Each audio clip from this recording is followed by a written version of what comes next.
ಮಾವನ ಹೆಂಡತಿಯ ಮೇಲೆ ಕಣ್ಣು ಹಾಕಿ ಓಡಿಸ್ಕೊಂಡು ಹೋಗಿದ್ದ. ಬುದ್ಧಿಮಾತು ಹೇಳಿದ್ರೂ ಕೇಳದೆ ಕಳ್ಳಾಟ ಆಡ್ತಿದ್ದ. ಆದ್ರೆ ಇದೇ ಕಾರಣಕ್ಕೆ ತಾಯಿಯ ಮುಂದೆಯೇ ಹೆಣವಾಗಿದ್ದಾನೆ. ಇತ್ತೀಚೆಗೆ ಈ ಹುಡುಗರಿಗೆ ಏನಾಗಿದೆ ಅಂತಾನೆ ಗೊತ್ತಾಗ್ತಿಲ್ಲ. ಆಲ್ಮೋಸ್ಟ್ ಎಲ್ಲರೂ ಆಂಟಿ ಲವರ್ಸ್ ಆಗ್ಬಿಟ್ಟಿದ್ದಾರೆ. ರಾಯಚೂರಿನಲ್ಲಿ ಸೋದರತ್ತೆಯ ಮಗನ ಹೆಂಡತಿಯ ಮೇಲೆ ಕಣ್ಣು ಹಾಕಿದವನ ಬರ್ಬರ ಹತ್ಯೆಯಾಗಿದೆ. ಹೌದು, ಮಾವನ ಹೆಂಡತಿ ಜೊತೆಯಲ್ಲಿ ಲವಿಡವಿ ಶುರು ಮಾಡಿಕೊಂಡಿದ್ದ. ಪ್ರೀತಿಗೆ ಕಣ್ಣಿಲ್ಲ ಅಂತಾರೆ, ಆದರೆ ಕಾಮಕ್ಕೆ ಸಂಬಂಧದ ಬೆಲೆನೇ ಇರೋದಿಲ್ಲ. ಹೀಗೆ ರಕ್ತದ ಮಡುವಿನಲ್ಲಿ ಬಿದ್ದಿರೋ ಈ ಯುವಕನ ಹೆಸರು ವಿಜಯ್ ಕುಮಾರ್. ರಾಯಚೂರು ತಾಲೂಕಿನ ಬುಳ್ಳಾಪುರದ ಯುವಕ. ತನ್ನ ಪಾಡಿಗೆ ತಾನು ಇದ್ದಿದ್ರೆ ಇವತ್ತು ಹೆಣವಾಗಿರ್ತಿರ್ಲಿಲ್ವೇನೋ. ಆದರೆ ಇವನು ಸೋದರತ್ತೆ ಮಗ ಇದೇ ಪ್ರಸಾದ್ ಹೆಂಡತಿ ಮೇಲೆ ಕಣ್ಣಾಕಿ ಕಳ್ಳಾಟ ಆಡ್ತಿದ್ದ. ಆಕೆನ ಹೇಗೆ ಬಲೆಗೆ ಬೀಳ್ಸ್ಕೊಂಡಿದ್ನೋ ಗೊತ್ತಿಲ್ಲ, ಆಕೆ ಹೇಗೆ ಬಿದ್ದಿದ್ಲೋ ಗೊತ್ತಿಲ್ಲ. ಸಂಬಂಧದಲ್ಲಿ ಅಣ್ಣ ತಂಗಿ ಅನ್ನೋದನ್ನ ಮರೆತು ಅಕ್ರಮ ಸಂಬಂಧದಲ್ಲಿ ಕುಂದಾಡ್ತಿದ್ರು. ಹಾಗೂ ಹೀಗೂ ಮನೆಯಲ್ಲಿ ವಿಚಾರ ಗೊತ್ತಾಗತ್ತೆ. ಅದಾದ ಮೇಲೆ ಇವರಿಬ್ರು ಓಡಿ ಹೋಗ್ತಾರೆ. ದೂರದ ಊರಿನಲ್ಲಿ ಸಂಸಾರನೂ ಶುರು ಮಾಡ್ತಾರೆ. ಆದ್ರೆ ಊರಿನ ಹಿರಿಯರು ಸಂಬಂಧಿಕರು ಬುದ್ಧಿ ಮಾತು ಹೇಳಿ ಕರ್ಕೊಂಡು ಬರ್ತಾರೆ.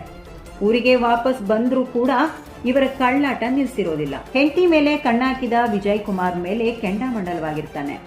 ಮರ್ಯಾದೆ ತೆಗ್ದ ಅಂತ ದ್ವೇಷ ಕಾಡ್ತಿರ್ತಾನೆ. ಹೇಗಾದ್ರೂ ಮಾಡಿ ಇವನ ಹೆಣ ಉರುಳಿಸ್ಬೇಕು ಅಂತ ಕತ್ತಿ ಮಸಿತಿರ್ತಾನೆ. ಹೀಗಿರ್ಬೇಕಾದ್ರೆ ಎರಡು ಕುಟುಂಬಗಳ ನಡುವೆ ಆಸ್ತಿ ವಿಚಾರಕ್ಕೆ ಗಲಾಟೆ ಶುರುವಾಗಿ ಪೊಲೀಸ್ ಠಾಣೆ ಮೆಟ್ಟಲೇರಿತು.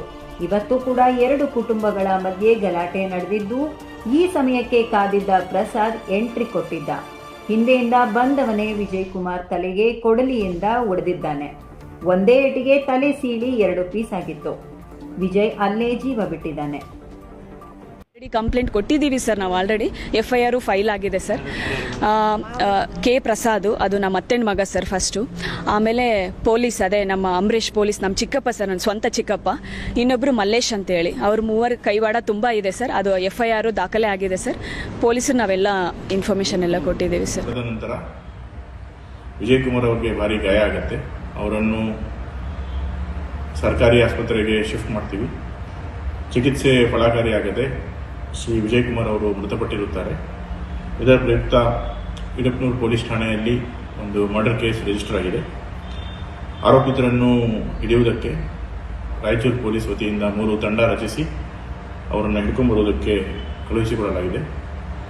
ಇದರ ತನಿಖೆಯು ಮುಂದುವರೆದಿದೆ.